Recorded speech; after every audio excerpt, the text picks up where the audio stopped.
Hello Leo, Sun, Moon, Rising, and Venus signs. Kamusta kayo? Sana pa nasa mabuti kayong kalagayan. Welcome back po sa Star Tarot. Kung bago kayo dito, welcome din kayo. Thank you sa inyong support. I truly appreciate it. God bless you all. Una mensahe ni Leo for the week ay older man. Ayan. So you may be dealing with an older man, or maybe you already have a relationship with an older man. So this could be anyone sa buhay ninyo, Leo, na older man. Definitely this person is going to play significant role sa buhay ninyo at this time.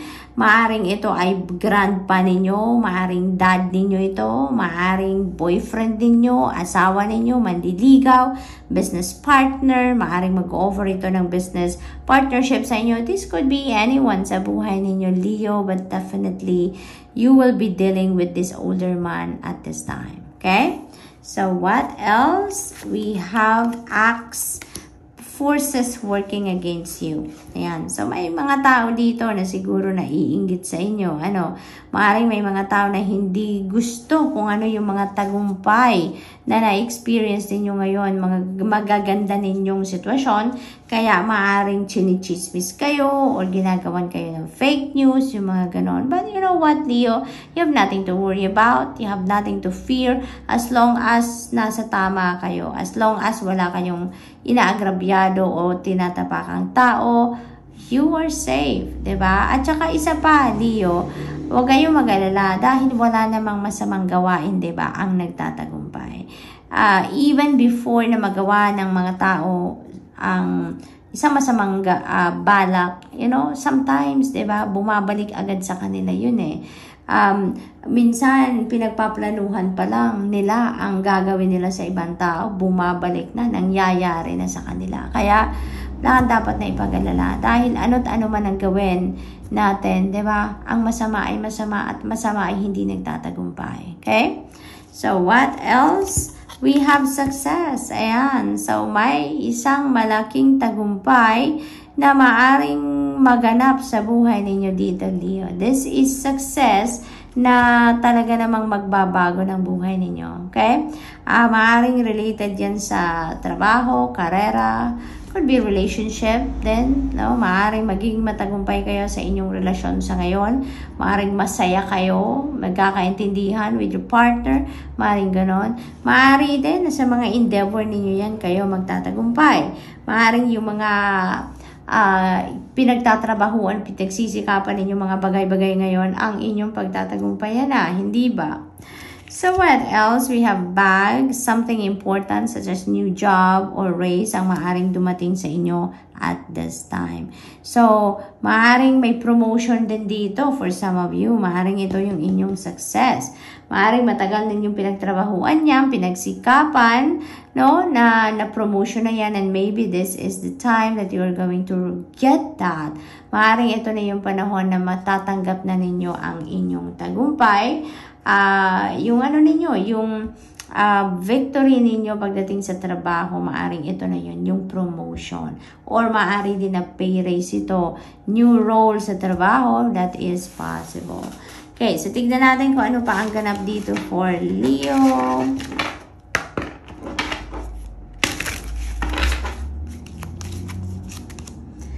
Seek counsel. Ayan. So, maybe si older man ang magbibigay sa inyo ng advice dito. Maaring si older man ang inyong mentor, advisor, life coach, maaring ganon.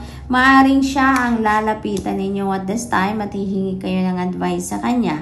Maaring ganon ang ganap. So, this could be your dad, diba? Or this could be your uncle or your mentor, or this could be a spiritual person na lalapitan ninyo at hihingi kayo ng opinion, advice, new perspective, maaring ganon. Let's see what else for Leo. We have dance. Ayan. So, most likely, Leo, ano kayo ngayon?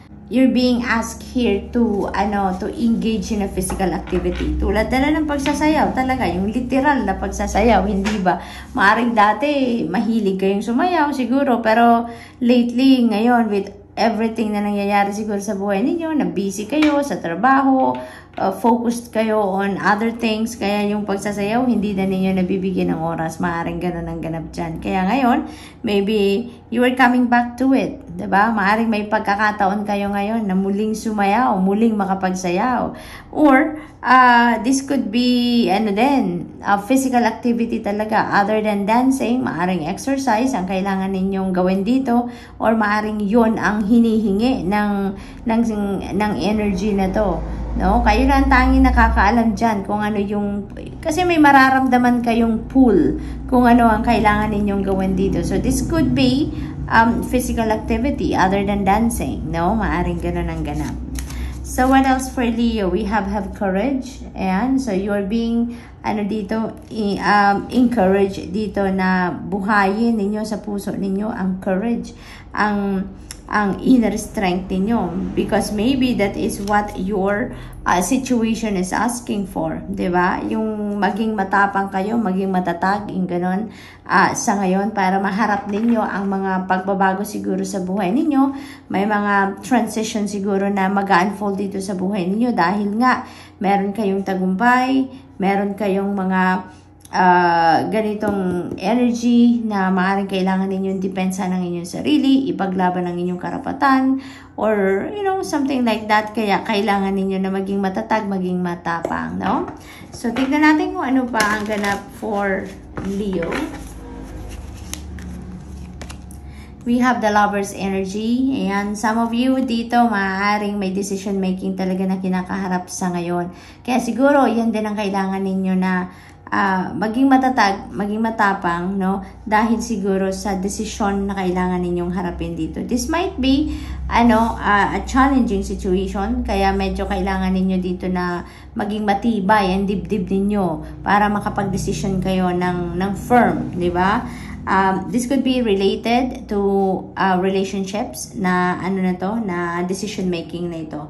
Maaring ganun ang ganap. So, for some of you dito, if you are single naman, maaring meron kayo ditong makilalang soulmate, twin flame, or yung prospect na maging jowa ninyo, maaring ganun din ang sitwasyon dito for others of you.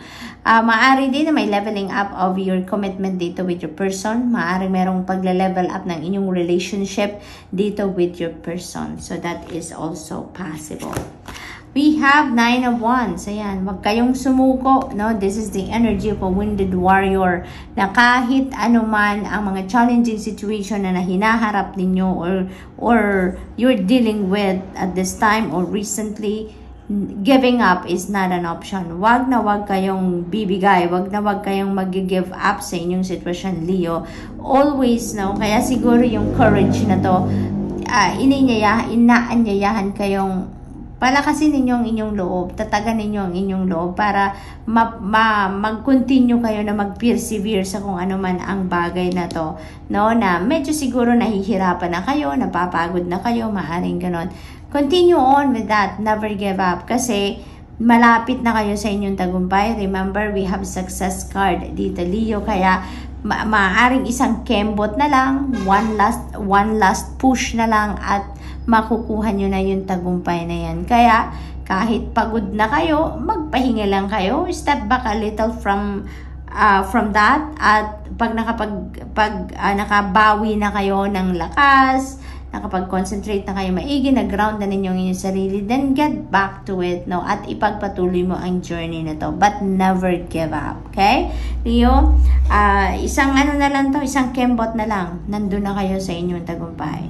So, what else? We have 9 of Swords. Ayan. So, meron tayong dalawang 9, this is synchronicity right here. We have double 9. So, I suggest please look up for the meaning of double 9 for more guidance dito, Leo. And 9 represents endings. No? 9 represents endings.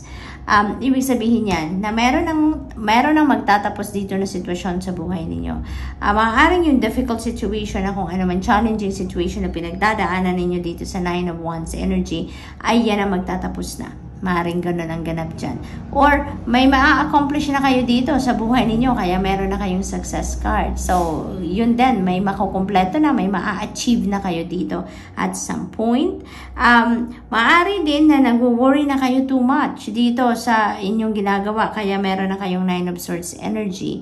So, maaring nag-overthink kayo dito, nag-overanalyze, nai-stress na kayo dito sa kung ano man ang nagaganap dito sa buhay ninyo, kasi maaaring you've been waiting for so long, no? Siguro, maaaring mahaba-haba na ang journey na nilakbay ninyo dito, and maybe you're wondering, bakit kaya hanggang ngayon, hindi ko pa rin na-achieve kung ano yung gusto kong ma-achieve, or hindi ko pa rin nakukuha kung ano yung gusto kong makuha. So, posibleng may mga ganong ganap ang iba sa inyo dito, Leo. Kaya, meron kayong nararamdamang pagod, meron kayong nararamdamang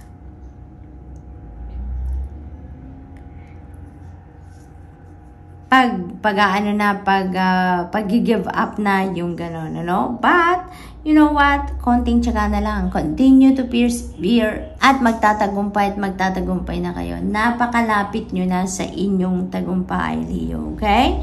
Kaya, wag na kayong mag-overthink, wag kayong mag-worry, and instead of focusing on this energy, i-transmute nyo yan into positive energy, into positive thoughts, positive mindset. Rest assured that you are heading towards success. Meron tayong success card. So, good luck. And that's all I have for you for today. Thank you for watching. Love and light. Namaste.